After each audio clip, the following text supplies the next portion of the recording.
Want to learn some psychology? Tough, you're going to. How to handle insults from a stranger. And I say stranger because it changes the dynamic a little bit from someone you know, which is a whole other thing.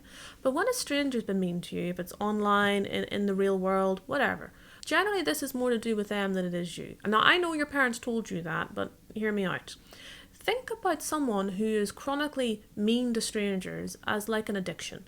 And the thing with an addiction is it always gets you in the end. Addictions cost relationships. That's actually one of the big problems with addictions is in the name of getting a thing that makes you feel better, it often costs you long term. If you think of someone firing cheap shots at you, taking digs at you, the currency they want is your emotional reaction. And one of the better currencies is to do something passive aggressive, like a little insult. That's a thinker. Ooh, that's like a good one, right? I said something that was like a backhanded compliment, and now you're going to go think about it. Ooh, that's great. That's actually even better than a simple insult because it stays with you.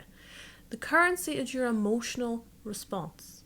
So, if that is the case and you don't want to engage with the person, it can be very helpful to think, if this is a problem that they have, it's like an addiction. You don't necessarily need to win against them if you don't want to. Now, some people do enjoy a bit of psychological warfare. But if you don't want to, something that can be helpful to think about, if it's like an addiction, it's going to get them in the end anyway. Like they're going to feel all this in their closer relationships. Then the other side of this is, if your emotional response is the currency they're after, do not give it to them.